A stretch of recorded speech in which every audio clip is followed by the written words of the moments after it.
Welcome back to Philosophy and Ethics in Games, the series where I break down the stories in some of our favorite games and ask the tough questions to figure out what is right and what is wrong. I'm Josh Bearheart Hawk, and today we're walking out of the vault after 2 centuries to enter the wastelands of Fallout 4. In case you missed any of the previous episodes in the Philosophy and Ethics series, I've linked a playlist in the description below. As I continue to break down this and other games, I'll add new videos to the playlist so you can find them all in one place. Fallout 4 was developed by Bethesda Game Studios and released by Bethesda Softworks on November 10, 2015.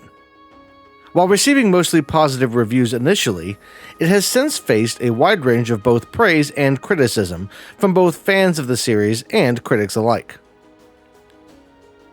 Before we get into the game over the next few weeks, I want to take a moment to say that we won't be really discussing bugs or positive or negative aspects of the game itself, as there are plenty of other videos and creators out there that have done that in the past decade. The Philosophy and Ethics series is about diving into games and using parts of their stories and worlds as thought experiments, and that's what we'll be doing over the coming weeks as we explore not only the base game, but also several of the DLCs. Fallout 4 begins in the year 2077, with the opening sequence introducing us to both the main character and eventual protagonist, depending on how you play. The basic concept of the game is that following the atomic bombs being dropped in World War II, the world decided to take a more peaceful route and use nuclear technology to power just about everything in their lives, instead of using it to destroy each other. This has led to massive advancements in technology, with things like robots that help with household chores being commonplace. The overall design of everything also has a distinct 1950s feel to it, as Americans in this timeline decided they liked the aesthetic look of the early space race era, and honestly, I kind of dig the way things are here. Compared to modern times, where every company has the same logo and every design looks and feels like a ripoff of the one before it, the 50s look is a breath of fresh air. Unlike every other game we've covered, the player character in Fallout 4 doesn't have a set name, appearance, or gender, and we have a few decisions to make before really getting into things. I'll simplify this process by just going with the default, chiseled dad look provided by the game for the male version of the player character, because it just makes things easier and because I like to keep things balanced. We've had some amazing female characters in the Philosophy and Ethics series, with Clementine, Sadie Adler, Caitlin, Kara, and Miss Grimshaw, just to name a few. And I'm not going to even try to upstage them, as there are also a few good ones in Fallout. I'll also make naming the character easy as I go with my name, Josh Bearheart. This step comes with a caveat though, as naming the character is done through a conversation with a representative of the Vault-Tec Corporation. So, when I said before that the world had moved into a peaceful era, using nuclear power to run tech instead of bombs, I was only referring to a short period of the game's past. As is apparently normal for humanity, we can't go 5 minutes without making someone else the enemy. And war has once again found its way into the world, with China and the United States fighting over who has the bigger guns. To be fair, the war itself was really over dwindling resources, because it makes more sense to waste those limited resources trying to keep the other guy from gaining anything than to share things and find ways to compromise. That's not only true in the game, we also see it in the real world because we tend to put toddlers in charge of the most important things. And global tensions in Fallout are about as high as they are in our world, with several countries pointing nuclear weapons at each other and daring the other to shoot first. Because of this, and capitalism, a company called Vault-Tec has come along to save the day by building bomb shelters where people can hide if the worst case scenario plays out. Well, some people. The list to get into one of these shelters is exclusive, and you have to be special to get into a Vault-Tec vault. Thankfully, our hero, Josh Bearheart, is a veteran who made the list to get into the local vault, Vault 111. and the rep from the company has been trying for days to speak to him to finalize the details. Once the paperwork is taken care of, it's time to relax a bit.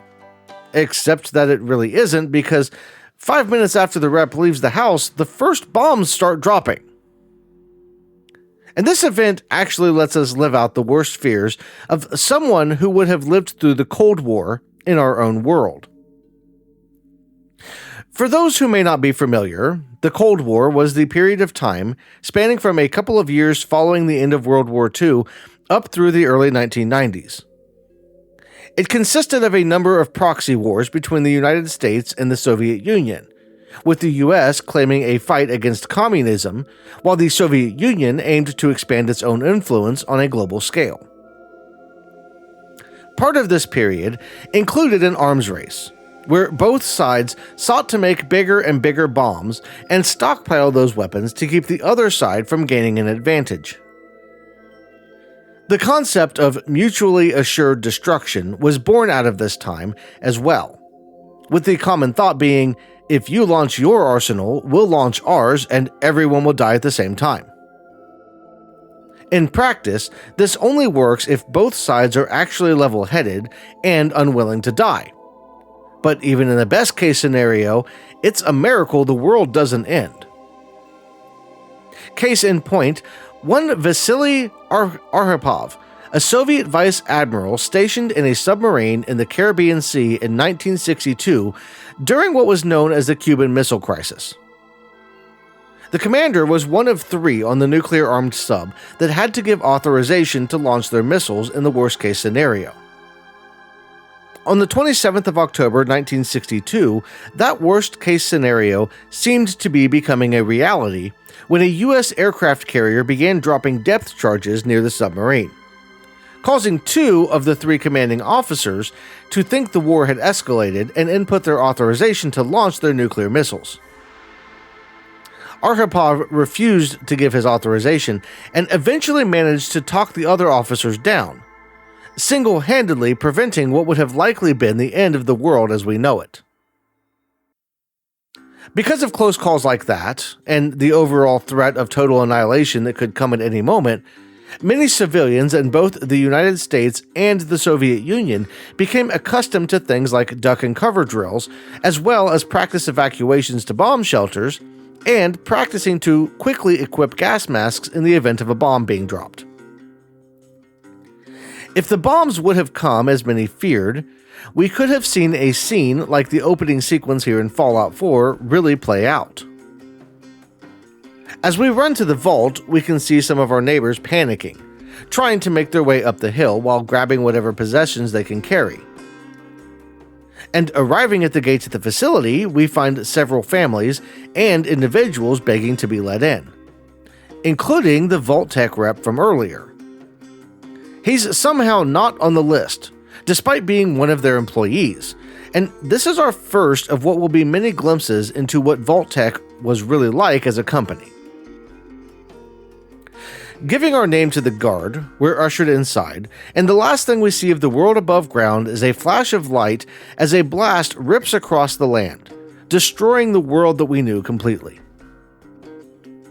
But life underground isn't all it's cracked up to be either, as we're ushered into the vault with little to no direction other than the instructions to take a vault suit and follow one of the scientists. Doing that leads us to what we are told is a decontamination pod, but something seems off as ice begins to show up on the window in the pod, and it becomes obvious that we weren't told the whole truth. After what we assume is a brief nap, we awake to watch another scientist, accompanied by a mercenary-looking guy, breaking into the vault where Nora and our son Sean are being kept. They try to take Sean, but Nora isn't letting go, and she winds up being shot by the mercenary in the process. The whole thing seems like just a bad dream as we fade back into the embrace of sleep. But as we come to once again, we find out it wasn't a nightmare. Someone stole Sean and killed Nora. And it only gets worse as we realize we're the only one left alive in the vault. It's clear some time has passed, though exactly how much is yet to be seen. Before we get there, we spend some time wandering the vault in search of an exit, discovering along the way just how bad the situation was before we even set foot in the underground facility. See, Vault 111 wasn't really designed to house people safely underground to wait out a nuclear war. It was set up as an experiment to monitor the effects of long-term suspended animation on unsuspecting human beings. The goal was to get as many people into the vault as possible, without telling them the truth of what they were in for, and then monitor the outcome. And that brings us to the ethics of experimentation on human beings. Science, by its very nature, requires trial and error and experiments to prove or disprove hypotheses. At the same time, one of the most important things in science is ensuring certain ethical standards and practices are upheld, especially when it comes to experimentation on living beings.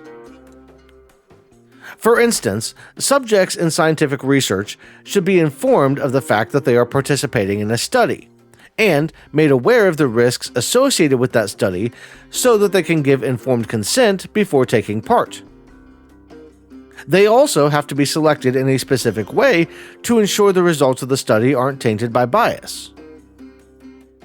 While we don't know the criteria for who was selected to enter the vault, we can see right away that a couple of these standards have been breached because the participants don't even know that they were in a scientific study. Because of that, they weren't able to give informed consent, and Vault-Tec starts out with any results they might get being thrown out because of this. But why are those things important in the first place? People need to be able to trust the scientific community if any experiments are ever going to yield positive results for humanity. If it turns out that people were used in an experiment they weren't aware was even happening, they lose trust in authorities and science as a whole. And that trust isn't something that can be easily won back. A famous example of an ethical breach in a study that has rippling effects to this very day can be found in the Tuskegee experiment that ran from 1932 to 1972 in the United States. The purpose of the experiment was to observe the effects of untreated syphilis in a population. But the study participants weren't informed of this and were lied to about the kinds of treatments and appointments that they were partaking in. To make matters worse, nearly 200 people died or otherwise had their lives irreparably altered as a result of not getting proper treatment for a disease that was easily treatable using penicillin.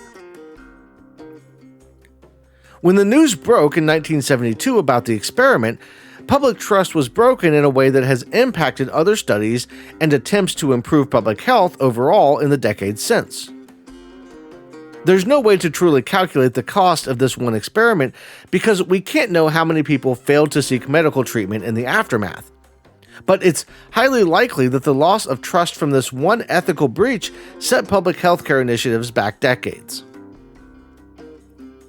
It's possible Vault-Tec doesn't care about these ethical standards because the vaults are meant to be used only in the event of a nuclear apocalypse. But then, why would they be doing an experiment like this in the first place? The whole purpose of a scientific study or experiment is to find solutions to problems and learn more about the natural world. So it seems a little odd that they would be conducting or even planning this study when the world won't really be the same after the event that they are preparing for in the first place. But we'll need to explore the world some more to really dig into Vault-Tec properly. Besides the communication about the unethical experiment on the terminals around the facility, we can also uncover some clues as to what happened in the vault after Josh, Nora, and Sean were frozen. At first, things went as expected, with the scientists doing their work and everyone getting along.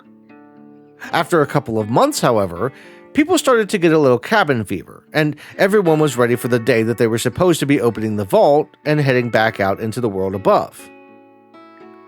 But as that day came and went, it became clear that there was no signal coming from Vault-Tec to open the doors, and a fight between the overseer, the scientists, and the security team erupted as food ran out and people became desperate. The result was that no one left the bunker alive, and we can find the bones of the desperate former inhabitants scattered all over the place.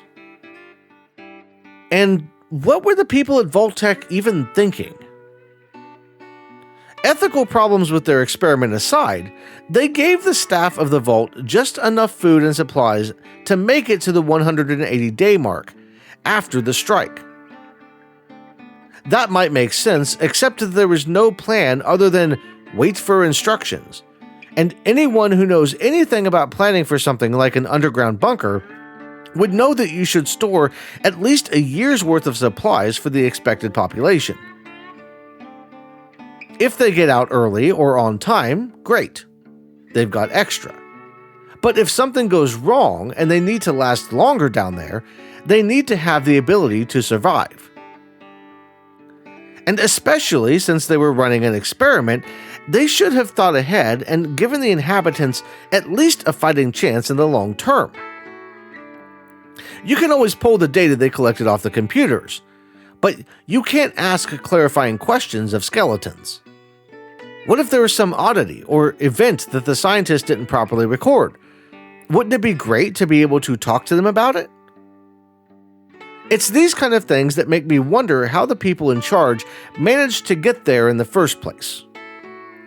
And it isn't something limited to the game, because of course it isn't. We see real-world companies make insane decisions all the time. From failed product launches to marketing changes that just make no sense to anyone who even knows basic economics. It's the kind of thing where we look at the decision and question the competency of the person in charge. But I suppose we can't really expect much out of the leaders of a world that's blown itself to smithereens. As we get into the Vault Overseer's room, we can find some entries that he left on his terminal, talking about the staff turning on him and demanding to be let out, and I kind of feel for him in a way because that's an impossible situation to get out of. On the one hand, you have people starving to death, demanding to be allowed to leave, while on the other, you have potentially deadly radiation contaminating the outside world. They were supposed to get further communication from Vault-Tec at the 180-day mark, but there's been no word and there's no way to know when it might be safe to leave. Except, that isn't the whole story. See, radiation from a nuclear bomb, even at the levels that would have been present following the exchange between China and the United States in the game, would decay rather quickly. There would be hot zones that might be risky to go into after a couple of months, but for the most part, the scientists and others in the vault could likely at least step outside and see how things are without needing to worry too much about being exposed to unsafe radiation levels. It's been 6 months since the bombs dropped for them, which is plenty of time for the bulk of the radiation to have decayed or washed away. That's not to say that they could just go back to normal, as there would still be residue and unsafe conditions, but it wouldn't be quite as deadly as the Overseer seems to think. This idea that the Overseer puts in his entry that the levels would be, quote, potent enough to fry everyone if the vault seals are breached, is just asinine. He either has no idea what he's talking about, or he's just trying to play it up because he doesn't want to abandon his precious experiment. And before you go into the comments to tell me about how the lore in the game world makes the rules of nuclear decay different, I already know, but this series is about learning a thing or two about the real world while discussing games, so calm down. If it isn't obvious by the way I approach these things, I don't really care too much about the lore that doesn't align with the real world as a general rule. And if I just accepted the lore, there wouldn't be as much to discuss that hasn't already been covered by a million other creators. Getting back on track, unlike the doomed inhabitants we've met thus far, we're able to open the vault and escape out into the world to find out just how much we've missed. After looting everything that isn't nailed down, we head back down to the old homestead only to find out that it's gone to hell in a handbasket. The sunshine makes it look a little more inviting, but I'm thinking that even Mr. Rogers would stay away from this neighborhood. It's not all doom and gloom, though. as it turns out that our trusty Mr. Handybot, Codsworth, is still powered up and kicking. If that hunk of metal hasn't lost all his power by now, it must have only been a couple of years that we were down in the vault at most. Right? You're suffering from hunger-induced paranoia. Not eating properly for 200 years will do that, I'm afraid. 200 years? Okay, so we've been down in the vault, frozen, for almost 2 centuries. A bit over 210, actually, sir. Or give or take a little, for the Earth's rotation and some minor dings to the old chronometer. It's likely the world has changed just a little bit more than we know. But we're going to have to wait to find out just how much until next week. If you enjoyed the video, make sure you hit the like button and subscribe to Lost in Games if you haven't already so that you don't miss any new episodes of Philosophy and Ethics in Games every week. I've also got a few other projects in the works heading into the holidays and New Year, and you're not going to want to miss what's coming up. If you want to help me get new games to break down and more storage for the video recordings of my playthroughs, I've got channel memberships here on YouTube as well as a Patreon. Both things get you early access to content, your name on the screen, and more, so check those out if you're interested. Next week we'll be meeting some new characters and starting our journey to find Sean, so keep an eye out for that. I want to thank you all for watching, and I'll see you in the next one.